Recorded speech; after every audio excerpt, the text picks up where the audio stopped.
Como que somos hispanos, realmente la Navidad para nosotros termina hoy, ¿verdad? Porque es el Día de Reyes. ¿Se acordaron del Día de Reyes? O ya los juguetes vinieron en 25 y ya se olvidó el Día de Reyes. Pero es nuestra tradición hispana celebrar el Día de los Reyes Magos, que ni eran reyes, ni eran tres, pero bueno, es la tradición que hemos tenido, eran magos del Oriente. Y hoy estamos terminando. Así que hoy concluimos esta serie de mensajes del cielo en Navidad. Hablamos del cielo, del mensaje que el Señor dio a María, que dio a los pastores y que dio a José. Y hoy vamos a hablar de un mensaje a un sacerdote. Realmente no fue un mensaje a un sacerdote, realmente quizás el título no es el más correcto. Fue un mensaje de Dios a través de un sacerdote. El mensaje no era para él, el mensaje era para nosotros. El mensaje era para el resto. Y Dios utilizó a este hombre para eso. Así que vemos ahí, vamos a Lucas capítulo 1, al versículo 67. Lucas 1, 67. Y Zacarías, su padre, fue lleno del Espíritu Santo y profetizó diciendo. Así que aquí habla de Zacarías, que es sacerdote. Cuando habla de su padre, está hablando de Juan el Bautista. Juan el Bautista fue alguien muy especial en la vida de Jesucristo. Y aquí está hablando del padre de Juan el Bautista, Zacarías, un sacerdote. Y aquí vemos que Dios lo usó para traer un mensaje extraordinario con referencia a su hijo, al hijo de él, Juan, pero también en referencia al Hijo de Dios, nuestro Señor Jesucristo. Y comienza, fue inspirado y lleno por el Espíritu Santo y dijo esta alabanza, es una poesía preciosa que comienza diciendo: bendito el Señor Dios de Israel, que ha visitado y redimido a su pueblo. Así que comienza con una alabanza, y una alabanza a Dios con una gran razón por la cual alabar. Es una bendición dando gloria a Dios, al Dios de Israel, al único Dios verdadero. Así que recalca al Señor Dios de Israel. No es un Dios general, no es un Dios que es lo mismo para todos. Y yo sé que ahora está de moda decir, en fin de cuentas, Dios es uno, no importa que sea Alá, no importa que sea por el budismo.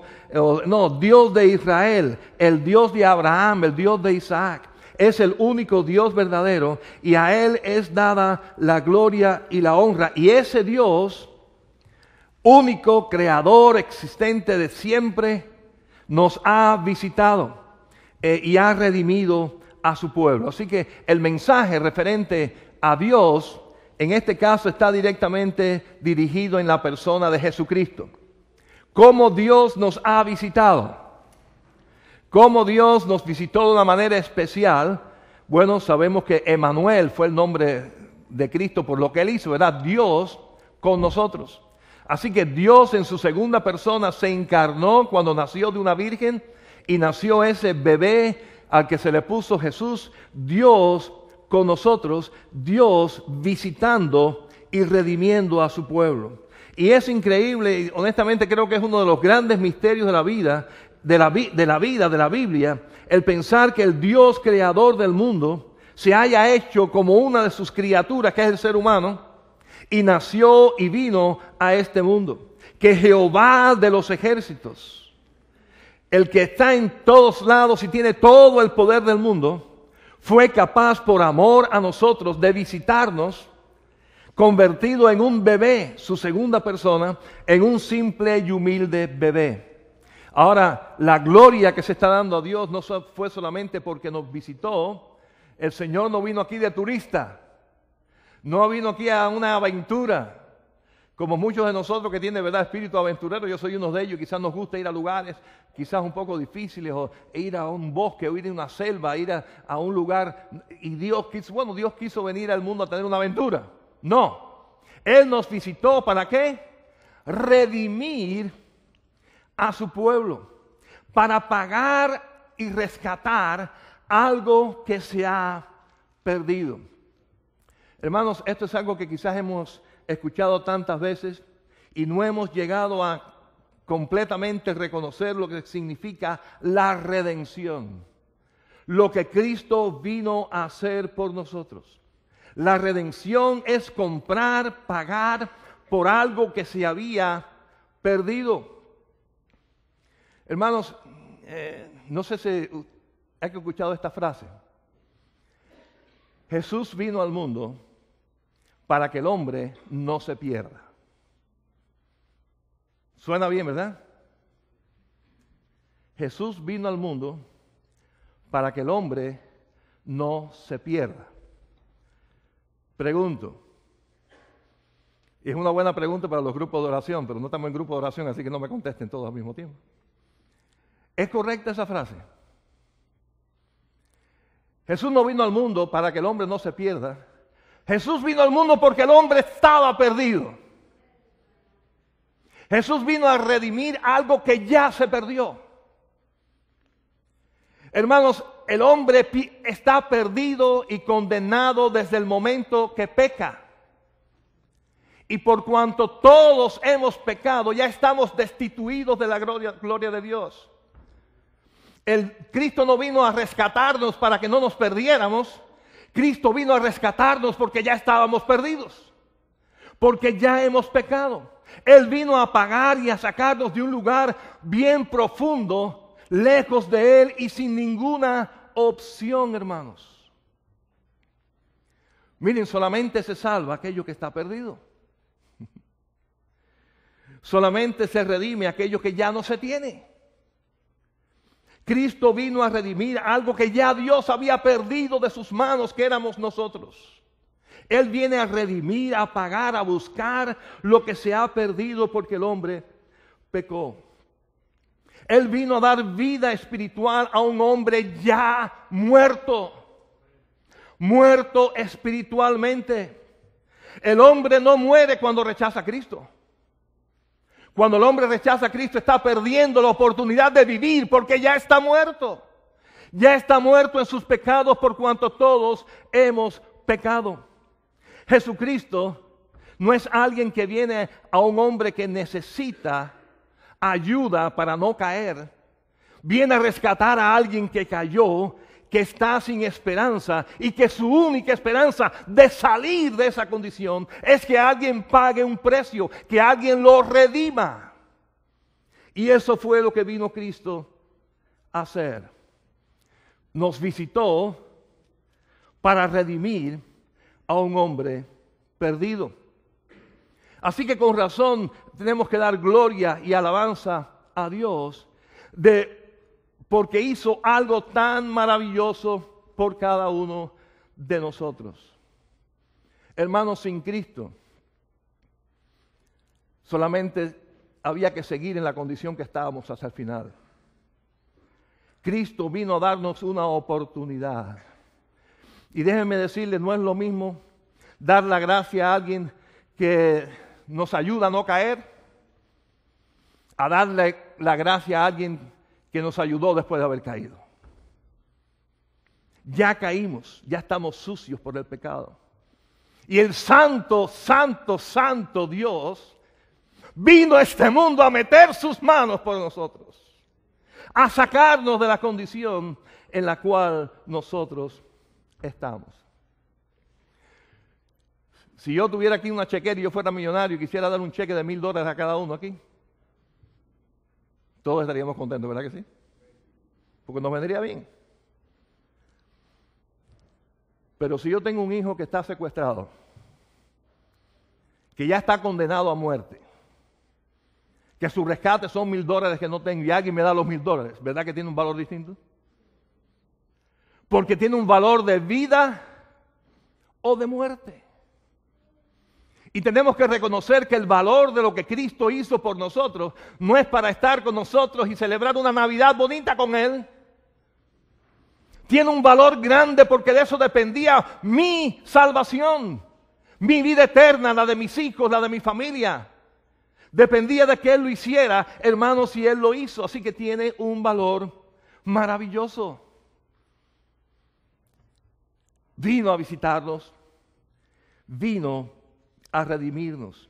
Así que es un mensaje con una razón para alabar a un Dios maravilloso que hizo algo maravilloso por nosotros, a un Dios que cumple sus promesas. Y qué precioso es que ahora Zacarías, inspirado por el Espíritu Santo, nos recuerda que es una promesa de Dios. Y vamos a ver los versículos 68 al 75. Primero el versículo, el 69, ya el 68 lo vimos, del 69. Dice el 69, y nos levantó un poderoso Salvador en la casa de David, su siervo. Vamos a hacer un paréntesis ahí. Así que el Señor que va a nacer es un poderoso Salvador. Es tan poderoso que puede pagar la deuda de todos. Miren, hermanos, lo que predican o enseñan que Cristo no es divino. Y es una base de la doctrina. Por cierto, lo vamos a estar estudiando esta semana en los grupos de oración.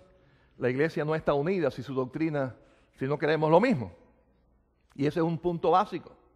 Que Cristo es el Señor con mayúscula, que Cristo es Jehová de los ejércitos, que Cristo es Dios. Si Cristo no es Dios, si no es un Salvador con mayúscula, como viene ahí en ese texto, y es poderoso, no pudiera haber hecho lo que hizo.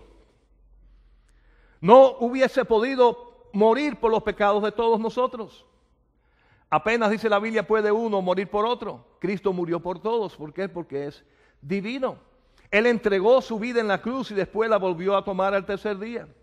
Hermanos, cuando cada uno de nosotros se reúne en el nombre de Cristo, ¿qué prometió Él? Estar con nosotros, amén. Quiere decir que donde quiera que hoy domingo todas las iglesias que se reúnen sinceramente en espíritu, en el nombre de Cristo, el Señor está ahí con ellos, al igual que está con nosotros, amén. Claro que es un Cristo poderoso, que es un Señor poderoso, que puede hacer por todas estas cosas. Dice el Señor que Él intercede por nosotros delante de su Padre. ¿Por cuánta gente está intercediendo el Señor delante de su Padre? Por millones de cristianos. Personas que le oran al Padre en el nombre de su Hijo. Y allá está Cristo intercediendo, siendo intermediario, porque es el único camino para llegar a Dios. Es el único enlace, el único eslabón para millones de personas con Dios. Es Dios, es la segunda persona, es poderoso. No sé cuántos de ustedes, hermanos, en algún momento en la vida han sentido la paz y el descanso de que el Señor ha llevado su carga. Muchos dijeron amén. Y si pudiéramos hacer esta pregunta a todos los cristianos del mundo, millones dirían amén. Es un Cristo poderoso para llevar la carga de todos nosotros. Cargas grandes, cargas terribles, que muchos hemos tenido que sufrir, unos más que otros. Y el Señor ha estado ahí porque es poderoso. Nos ha levantado un Dios poderoso. Y llegó el momento, y por eso este sacerdote está profetizando en el Espíritu Santo. Llegó el momento, ha llegado ese poderoso Salvador. Llegó el momento y se están cumpliendo cada una de esas promesas. Y por si acaso había alguien olvidadizo, aquí el pasaje recuerda cuáles fueron esas promesas. Vamos a ver los versículos 70 en adelante. Como habló por boca de sus santos profetas que fueron desde el principio. Salvación de nuestros enemigos y de la mano de todos los que nos aborrecieron, para hacer misericordia con nuestros padres y acordarse de su santo pacto, del juramento que hizo Abraham, nuestro padre, que nos había de conceder. Quiere decir que era una promesa este Señor poderoso visitándonos, que librado de nuestros enemigos, sin temor le serviríamos, en santidad y en justicia delante de Él, todos nuestros días. Así que en este caso Zacarías profetizando está recordando al pueblo esas promesas preciosas que ya Dios había dicho y están escritas en las profecías desde el principio. Ese pacto de Dios con su pueblo, de ese pacto de Dios con Abraham. Y posiblemente se le había olvidado a muchos de ellos y ahí se le está recordando. ¿Habrán promesas para nosotros también, hermanos, con relación a este Salvador? ¿Será necesario que nosotros también recordemos esas promesas que son también para nosotros? Y aunque es evidente que aquí hay muchas profecías que son específicas o directas para el pueblo de Israel, que todavía sigue siendo del pueblo de Dios y que Dios no ha olvidado, el pueblo de Israel que está allá en la Palestina, definitivamente todas estas profecías se aplican como promesa también a cada uno de nosotros. Vamos a fijarnos para que ustedes vean. Dice el texto que leímos que iba a salvarnos de mano de nuestros enemigos. O que los iba a salvar de mano de sus enemigos. También de nuestros enemigos el Señor nos ha salvado a todos aquellos que hemos puesto la fe en Jesucristo. El enemigo mayor del cual el Señor nos rescató se llama Satanás, el príncipe de este mundo. Déjenme decirle, hermanos, Satanás perdió la iglesia, perdió la batalla con la iglesia de Jesucristo. Cristo el Señor le dio un golpe en la cabeza de muerte a Satanás en la cruz del Calvario.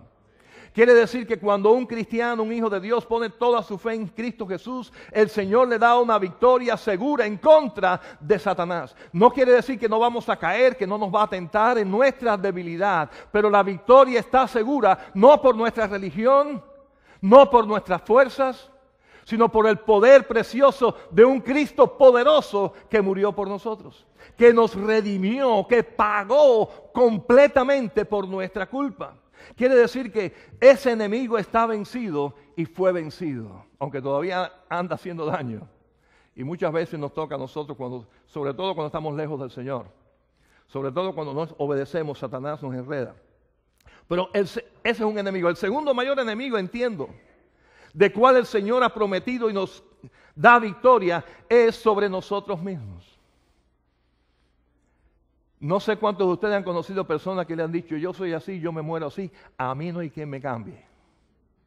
Lo oí de personas y lo oí hablando de terceras personas. A ese no hay quien lo cambie. Ese nació así, ese es así y así se va a morir. Yo no sé igualmente cuándo pueden testificar aquí, en este día, delante del Señor, que el Señor los cambió de lo que era antes a lo que era ahora.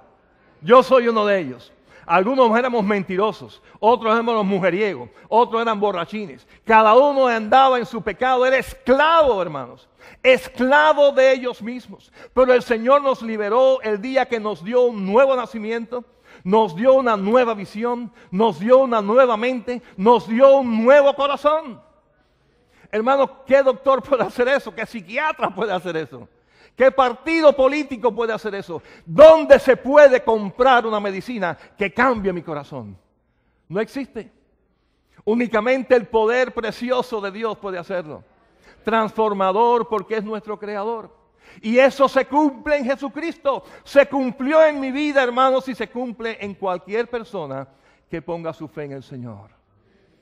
Esa es la experiencia. Eso no es teoría, eso es práctica.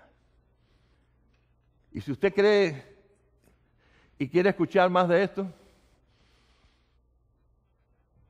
busque a cualquier hermano de la iglesia y diga, cuando el pastor preguntó que si le habían cambiado a usted uno de ellos, sí, explícame, ¿qué te cambió a ti?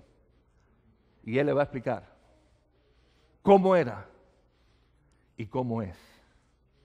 Y eso es trabajo del Espíritu Santo, trabajo de la obra de Cristo en nuestros corazones. Hermanos, pero aún de nuestros enemigos humanos, que dirigidos por Satanás hacen la guerra en contra de los hijos de Dios, hasta de ellos tenemos victoria. Déjenme decirle, constantemente estamos viendo en las noticias la cantidad de cristianos, sobre todo en los países del norte de África y en muchos otros lugares, son perseguidos. Déjenme decirle, hermanos, aunque les maten, aunque les metan en la cárcel, la victoria que hay en sus corazones de la fe en el Señor y de la esperanza en el Señor no la pueden quitar. Nadie puede borrar a uno de sus hijos del libro de la vida de Dios. Nadie, ni el diablo, ni los enemigos de la iglesia puede borrar el nombre de uno de sus hijos del libro de la vida. Por consiguiente, sí, La promesa se cumplió y hemos tenido victoria. Victoria en Jesucristo. Pero también dice el texto que al venir Jesucristo tuvo misericordia de los patriarcas con los cuales había hecho un pacto. Pacto de libertad, de reinado eterno. Y a Abraham la bendición, la promesa de que de su descendencia serían benditas todas las naciones de la tierra. Todas eran parte del pacto de Dios con aquellos patriarcas, con aquellos hombres antiguos. Yo le digo a usted en el nombre del Señor que me apropio de cada una de esas promesas. Cada una de esas, cuando Cristo vino, se cumplieron las promesas para Abraham, para Jacob, pero también cuando acepté a Cristo en mi corazón, las promesas de Dios para mí se cumplieron también. Ahí están. He encontrado libertad espiritual del pecado. He encontrado que hay un Rey poderoso que se llama Cristo Jesús, Rey de reyes y Señor de señores, que gobierna mi vida y va a gobernar una vez al mundo. Todos hemos bendecidos por esa descendencia de Abraham. ¿Cuánto hemos sido bendecidos por Cristo? Hermanos, y solamente en esta congregación aquí hay una pila de países. Quiere decir que generaciones en países hemos sido bendecidos por esta promesa. Alguien descendiente de Abraham, descendiente de David, fue Jesucristo, el Hijo de Dios. Él nació de la Virgen, Él vino a este mundo, Él murió por nuestros pecados. Ahora es nuestro Señor, nos da la paz y la confianza que cada uno necesita. Nos da la seguridad de que somos sus hijos. Hermanos, todo eso es bendición sobre bendición. También dice el texto que se prometió un servicio, dice, en santidad y justicia delante de Cristo todos nuestros días. Así que todos los días iba a haber santidad, iba a haber justicia, sirviendo al Señor. Y eso es lo que ocurre con nosotros ahora delante de Cristo. Fíjense, hermanos, por haber sido perdonados y justificados delante de Dios por la sangre de Cristo. Aquellos que le hemos aceptado, estamos capacitados para servir a Dios delante de Jesucristo, que es nuestra cabeza, nuestro capitán, nuestra piedra angular. La iglesia es el organismo creado por Dios para que esta promesa se cumpla. Estamos capacitados para el servicio mayor y precioso que aún los ángeles quisieran hacer, y Dios no se lo dio a los ángeles, se le dio a su iglesia. Así que en Cristo Jesús todas estas promesas proféticas del Antiguo Testamento se cumplen a la perfección. Podemos servir a nuestro Dios de una manera increíble en la iglesia que su Hijo constituyó, donde Él es la piedra angular y donde Él es la cabeza. Miren, hermanos, claro que tenemos muchos planes y tenemos muchas cosas que hacer. Hermanos, cuando esos planes están en el poder de Dios, en el plan de Dios también, hermanos, esas profecías se cumplen y se van a cumplir 100% en la iglesia que así lo haga. Por eso, hermanos, soy optimista. Soy optimista con lo que el Señor va a hacer con nosotros si ponemos realmente a Cristo en su lugar. Porque estas promesas están ahí y son ahí para sus hijos. A veces quizás nosotros hacemos planes para nuestros hijos y no son los mejores y ellos escogen otro camino. Pero déjenme decirles, el plan que Dios tiene para sus hijos es el mejor. Escoger otro camino es tremendo error. El plan que Dios tiene para su iglesia y para sus hijos es un plan que le glorifica a Él y nos pone a nosotros en un lugar maravilloso de servicio al Dios eterno.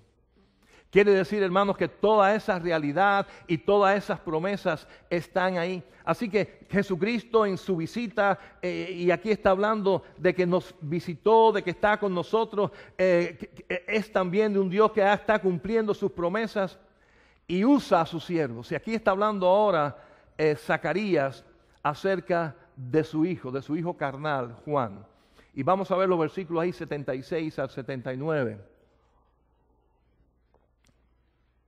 Ahora hablando a su hijo, dice: tú, niño, profeta del Altísimo serás llamado, porque irás delante de la presencia del Señor para preparar sus caminos, para dar conocimiento de salvación a su pueblo, para perdón de sus pecados, por la entrañable misericordia de nuestro Dios, con que nos visitó desde lo alto la aurora, para dar luz a los que habitan en tinieblas y en sombra de muerte, para encaminar nuestros pies por camino de paz. Déjeme decirle honestamente, analizando la vida de Juan el Bautista y la misión que Juan el Bautista tuvo de preparar el camino a Jesucristo. Recuerde que Juan el Bautista inclusive fue el que bautizó a Jesucristo para comenzar ya su ministerio en esta tierra. Por cierto, eran primos, ahí está la historia en Lucas. Eran primos por parte de María, como es lógico. No, yo veo a Juan el Bautista como un verdadero símbolo y ejemplo de lo que Dios tiene para cada uno de nosotros. Yo creo que la misión de Juan el Bautista cabe 100%, hermanos. Fíjense que digo 100% en la visión y en la misión que Dios tiene para cada uno de nosotros. Lo creo tremendamente y quiero que ustedes sigan conmigo este texto. En primer lugar, dice que ese niño, dice Zacarías profetizando del Espíritu Santo, va a ser profeta del Altísimo. Profeta del Altísimo. ¿Cuál es la función nuestra como iglesia? Si no es predicar la palabra de Dios, si no es enseñar al mundo el mensaje profético de la Biblia. No es que nos pongamos nosotros ahora a ser profetas, y es una palabra que hasta le tengo miedo de tantos que se dicen profetas por ahí. La iglesia profética es la iglesia que anuncia el Evangelio de Jesucristo. Esa es la profecía que nosotros tenemos que predicar. La que está escrita en este libro. Hermanos, en ese aspecto nosotros, al igual que Juan el Bautista, tenemos un mensaje profético de parte de Dios al mundo. Y fíjense, es una profecía tremenda. Si no aceptas a Cristo, vas para el infierno, eso está profetizado. Si pones a Cristo en tu corazón, tienes la vida eterna y vas a estar con Él eternamente. Eso también está profetizado. Quiere decir que el mensaje profético es también parte de la iglesia. Fíjense cómo dice el texto también acerca de Juan. Ir delante del Señor preparando su camino. Y efectivamente Juan el Bautista, ustedes recuerdan, estaba en el desierto predicando y llamaba a la gente generación de víboras y les dio al mundo de aquella época que estuvieran claros en el concepto del pecado y de que están perdidos. Preparando al camino del Evangelio que vino Cristo después, es decir, yo tengo la solución a tu pecado. El Evangelio salvador y redentor de Jesucristo. Hermanos, ¿se dan cuenta cuán semejante es eso al ministerio de la iglesia? Nosotros preparamos el camino de la obra del Espíritu Santo y de Cristo en el corazón de la persona. No es la Biblia la que predica, es el cristiano el que predica.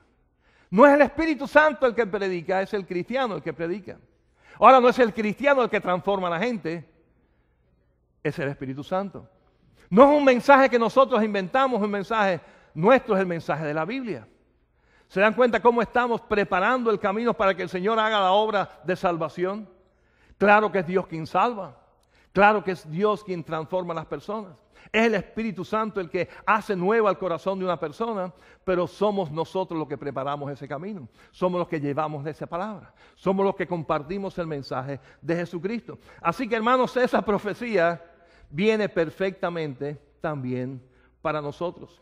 Y dice el texto que Juan debía dar conocimiento de salvación para perdón de pecados.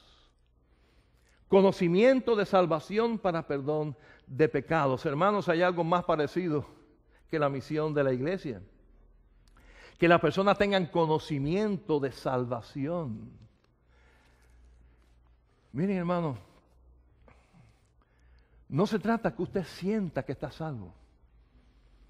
Se trata que usted entienda que está perdido y conozca que Cristo murió por ti y usted tome una decisión personal. Dios nos hizo con libre albedrío, al igual que Él tiene libre albedrío. En eso somos, dice, a imagen y semejanza de Dios. Esa es una de las cosas que somos semejantes a Dios. Nos corresponde a nosotros presentar el Evangelio para que la persona entienda, reconozca lo que la Biblia enseña. Estoy perdido, soy pecador, necesita a Cristo y tome una decisión. Ese es el mensaje, la responsabilidad de la iglesia. Era la responsabilidad de Juan y es la responsabilidad nuestra. Así que este mensaje profético de Dios preparando el nacimiento de Cristo incluye también que los siervos que vamos a conocer a Cristo después supiéramos qué hacer. ¿Cuál es nuestra misión? ¿Cuál es nuestro trabajo? También dice el texto, para dar luz a los que habitan en tinieblas de muerte. ¿Cuál será la misión nuestra? Recuerden como dijo el Señor, somos ¿qué cosa? Somos sal, somos luz del mundo. ¿Qué debemos de hacer? Resplandecer en un mundo de oscuridad para que conozcan la verdad y acepten a Jesucristo. Así que tal parece, hermano, que esto está escrito para nosotros, para estos tiempos, donde reina la oscuridad del pecado y de la ignorancia de cómo salir de ese pecado. Yo me asombro de la cantidad de cosas que oigo por la televisión y por tantas cosas, de cómo hacer que las personas se sientan bien. Piensa positivo, todo está en tus manos, toma responsabilidad de tu vida y todo está alrededor del hombre. Ignorancia. Todo está alrededor, hermanos, según la palabra de Cristo, de lo que Él hizo por nosotros, de reconocer nuestra insuficiencia y reconocer toda la suficiencia de Cristo Jesús. Reconocer que no tenemos poder para salir del problema, pero que Cristo tiene todo el poder para salir del problema. Eso es, hermanos, dar luz, eso es dar conocimiento. Y somos sal y somos luz. Por eso el coro eso que cantamos, les gusta, ¿verdad? Somos sal, somos luz. La letra era distinta, no sé cuántos se dieron cuenta. La letra decía, haznos sal, haznos luz. Pero yo hablé con la hermana de la música y le dije, no me gusta esa letra. Porque ya somos sal y somos luz. Dice, vosotros sois la luz del mundo. No dice, los voy a hacer luz del mundo. Dice, vosotros sois luz del mundo. Así que no hay que pedirle a Dios que nos haga luz, porque ya somos luz los que somos cristianos. Lo que tenemos que pedir a Dios que nos ayude a poner nuestra luz en alto. Un cristiano que aceptó a Cristo ya es luz. ¿Qué pasa con muchos de nosotros? Que la luz está escondida debajo de la mesa. Que no resplandece, que no alumbra donde quiera que está. Que no comparte del amor de Cristo con otras personas. Y esa luz está escondida, pero no deja de ser luz, es la iglesia de Cristo. ¿Me siguieron? Somos, dar luz a los que habitan en tinieblas también es nuestro. Y también termina el texto, dice, para encaminar nuestros pies por caminos de paz. Encaminar nuestros pies en caminos de paz. Claro que cuando predicamos a Cristo y una persona acepta a Jesucristo, sus caminos ahora son en paz, porque están en paz con Dios. Una persona que no ha aceptado a Jesucristo, sus pecados no están perdonados, por consiguiente no está en paz con Dios. Está bajo la condenación de su pecado. Pero cuando una persona pone toda la fe en Jesucristo, sus pecados son perdonados y ahora está en paz con su Creador. Su camino de ahí en adelante debe ser en paz. Pero hermano, no solamente para la persona que acepta a Cristo, sino para los que ya caminamos en los caminos del Señor, cuando estamos sirviéndole y haciendo lo que Él le agrada, estamos en paz. Leí a un predicador, creo que se lo comenté ya en un mensaje ya, creo que fue Eddie Royer, que es el que más oigo. Él decía, el más miserable de los hombres es el cristiano que no sirve a Dios. Su conciencia no lo debe dejar dormir. Un cristiano que sirve a Dios, que es luz, que su luz brille, que la iglesia en la cual es parte de ella no es solamente un lugar para venir a recibir, sino es el lugar donde tú sirves a tu Señor y le sigues. Estás en paz e igualmente caminas en camino de paz. Hermanos, este mensaje de Dios a través de Zacarías viene a hablarnos acerca del verdadero valor de la vida. La forma en que el hombre y la mujer pueden vivir a un nivel elevado, a un nivel precioso, reconociendo la razón por la cual existe, reconociendo que hay un Dios que nos ha visitado en Jesucristo, que ese Dios nos ha dado un mensaje, que ese Dios es fiel y ha cumplido sus promesas, y que cuando cumplimos ese mensaje y somos fieles, vivimos una vida en paz con Él, una vida en victoria, una vida en crecimiento, una vida abundante, una vida en gozo. Y quiero terminar con esta ilustración que leí ayer, bueno, en estos días, acerca de un niño llamado Anson Hui. No sé cuántos lo habrán oído. Él es un concertista. Si van a YouTube y ponen este nombre, Anson Hui, Anson, como se escribe, como estoy diciendo, Hui es H-U-I y latina, pueden escucharlo. 11 años. Este niño, a los 3 años, fue diagnosticado con una enfermedad que esa enfermedad impide que su cuerpo absorba los azúcares. Por consiguiente, él tiene que vivir alimentándose 24 horas al día directamente a su estómago. Desde los 5 años vive así. Pero no solamente, perdón, desde los 3 años. No solamente eso, sino que a los 5 años se dieron cuenta que además padece de un trastorno en el cual él no puede comunicarse con palabras, más de quizás 3 o 4 palabras en una frase. Quiere decir que es muy lento en poder comunicar. Un tartamudo se demoraría, pero él no puede repetir más de quizás 5 o 6 palabras juntas.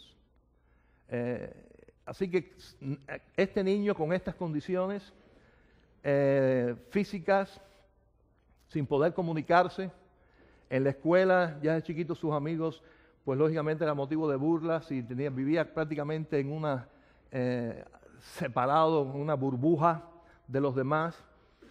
Él se dio cuenta que por esas circunstancias, él llegó a desarrollar un tremendo talento en su oído. Y a pesar de que en momentos pensaba, ¿para qué yo existo? ¿Por qué yo existo si tengo que vivir en esta condición física tan dependiente? ¿Por qué yo existo si no puedo comunicar bien a las demás personas? Pero en esta soledad y en pudo desarrollar y desarrolló un talento musical, hermanos, extraordinario. Es un talento, es un niño prodigio. Y él empezó a estudiar piano y actualmente es un gran concertista. Él dijo, cada persona fue hecha por Dios de una manera única y especial. Dios dio a cada persona su misión y su propósito. Quiere decir que él se ve como él es y reconoce que Dios permitió que él naciera así y que él fuera así con un propósito.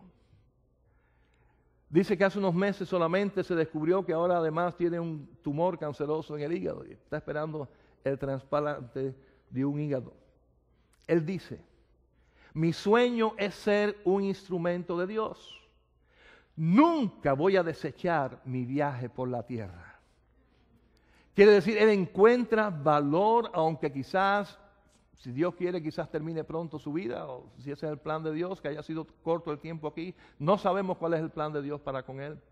Pero él encontró un propósito en su vida precioso. Y da gracias a Dios por eso.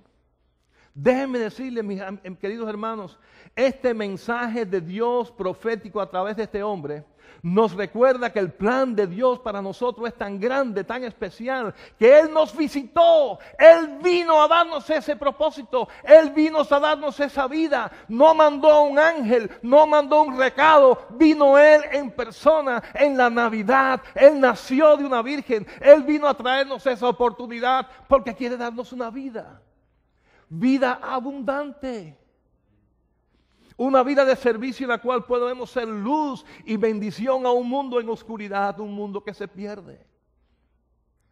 Y yo me pregunto si un niño así con estas condiciones físicas, porque es cristiano y ama a Dios y reconoce que Dios le hizo así, dar gracias a Dios, como todos nosotros y muchos de nosotros no pueden encontrar y saber el propósito precioso y maravilloso que Dios tiene con cada uno de nosotros. En la iglesia donde nos ha puesto para alcanzar a este mundo para Cristo. para darle luz a un mundo oscuro que se pierde. Y encontrar y que reconocer ese propósito. Reconocer cuán valioso es para Dios y lo que Dios hizo por nosotros para que lo tuviésemos. Ahora nos corresponde a nosotros. Juan el Bautista cumplió su misión. Juan el Bautista vivió toda su vida preparando el camino al Señor. Tuvo la bendición de bautizarlo. Tuvo la bendición de escuchar del Señor palabras sobre él maravillosas. Por cierto, muy parecidas a la que nos va a decir a los siervos fieles. Bien buen siervo y fiel. ¿No dice así la parábola? Sobre poco has sido fiel, sobre mucho te pondré. Entra en el gozo de tu Señor. Quiere decir que si Juan el Bautista recibió tanto elogio del Señor, aquello que seamos fieles, que cumplamos como Él cumplió, también lo escucharemos de parte de Él. Ahí está la bendición. Ahí está el caminar con gozo. Ahí está el propósito de la vida.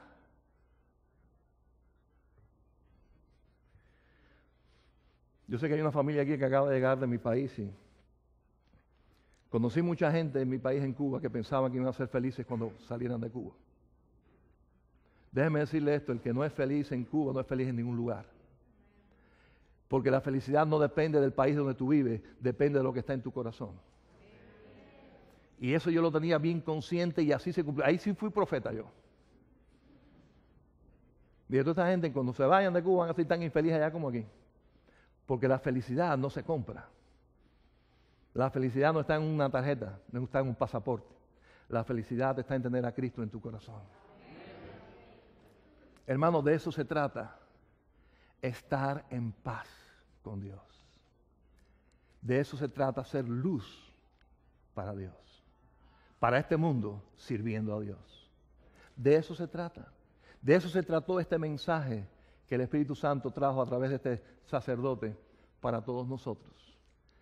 Dios nos visitó, el poderoso, cumpliendo sus promesas para darnos un servicio glorioso. Nos toca a nosotros decidir qué vamos a hacer. Vamos a orar, hermanos.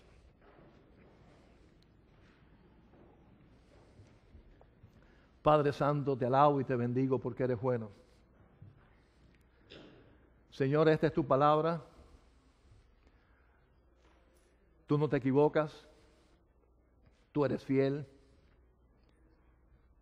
Y este mensaje que tú trajiste a través de tu Espíritu Santo, a través de Zacarías cuando profetizó las cosas que ya son historia, porque ya tú naciste, ya tú viniste, ya tú diste luz, ya tú diste salvación, ya tú nos redimiste. Todo esto que era profecía ya es realidad para nosotros. Y ahora, Señor, te suplicamos y te pedimos que en tu poder, en tu gracia, en tu paciencia con nosotros, nos ayude, Señor, a ser como fue este niño Juan cuando creció. Fue un profeta fiel. Ayúdanos nosotros también, Señor, ser como él. Valientemente ser luz. Con algún sacrificio, priorizándote a ti, preparar el camino para que llegues a los que no te conocen. Tú nos has puesto como iglesia hispana en esta ciudad de Atlanta. Hay muchas personas esperando por nosotros recibir esta buena noticia. Queremos hacerlo y hacerlo bien para tu gloria y para tu honra. Ayúdanos, Señor. Ayúdanos. En Cristo Jesús. Amén.